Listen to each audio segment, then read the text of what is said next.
Louisiana beer reviews. Looking at an interesting beer I bought at one of these little corner stores down here, actually around the corner. Schöfferhofer Hefeweizen Naturtrüb. Now, when I did the Franziskaner Naturtrüb, I didn't know what, I kind of thought I knew what it meant, but I didn't want to say it because then I felt I'd be embarrassed that I would be wrong. But actually I was right. I thought it would mean like naturally turbid, and that's what it means, naturally cloudy. So this is a naturally cloudy beer. Apparently this company's famous beer right now is their grapefruit wheat beer, but I haven't seen that one. I would prefer a regular wheat beer anyway. Ingredients: water, wheat malt, barley malt, hop extract, and yeast. Radeberger Gruppe. Radeberger. Okay, and then there's a whole bunch of Chinese writing on the back. So I guess this must be a popular Chinese export because I don't know much about it, but it's got to be that. Peter Schoeffer von Gernschein. They don't have a date or anything, but sometimes that's a little, and I didn't have the ability to do the research here really. April 30th, 2016, so it's got to be fresh because it's saying before April 30th. Don't have a proper wheat glass, but this will be all right. When you're on a trip, you know, I'm not going to bring a glass and then break it. Then I would say, why did, you know, it's like, why didn't you just drink it out of a cup? It doesn't have to always be perfect. I'm going to meet some beer fans this week that live in New York, so that's going to be exciting.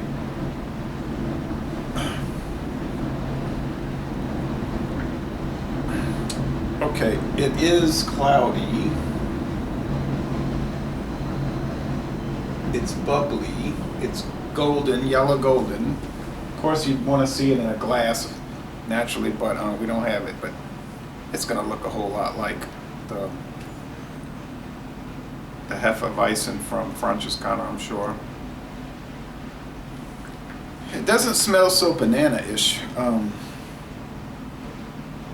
You pick up some yeastiness, some pungent nature, but it's a strange roastiness. Not a bad flavor, it's just a hard one to describe, but it smells good.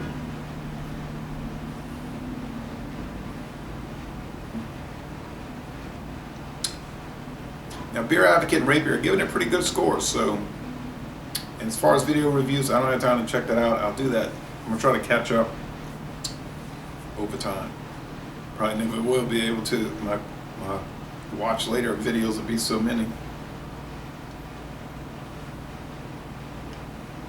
It's got the bubblegum, or someone described circus peanuts, which to me is a good descriptor I hadn't heard until this month.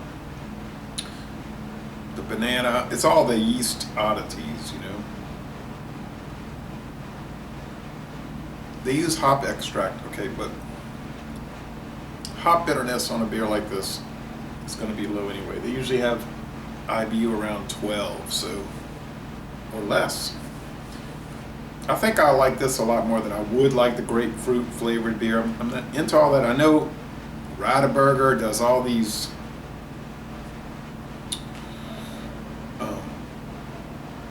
Radlers, but they also do some really solid regular German style beers, and so this is one of the divisions. Obviously,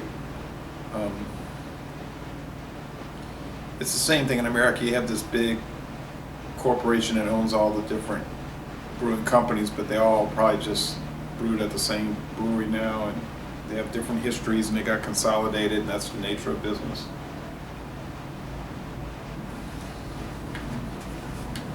Well, I'm gonna have to watch this review to write my written reviews, but I mean, I know what I'm gonna say. I'm not gonna stop and write written reviews this week. But oh my word, there is sludge at the bottom. I know what I'm going to say. I'm going to describe it like I'm describing here, and I'm going to give it a really high rating. It's got a medium to heavy mouthfeel.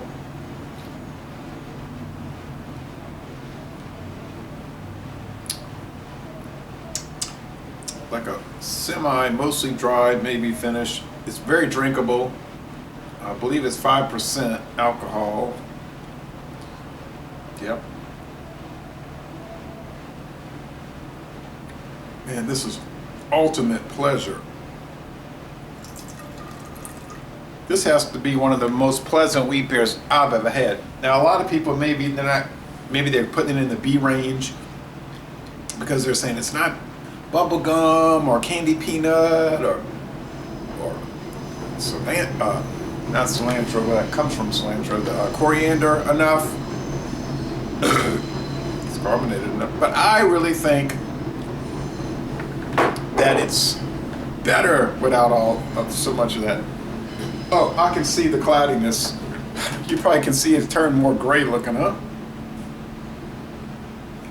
It's got like a beer-based flavor without all the funny stuff.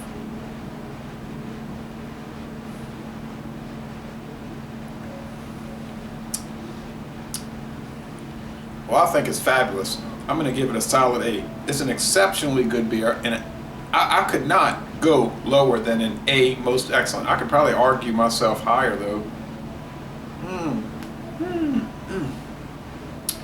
Well, it was $1.70. There's even a little lemony aspect. It was $1.75 at that corner market. And that's a lot higher than you're going to pay for the 6-pack, but you're going to pay more for singles. So, all right.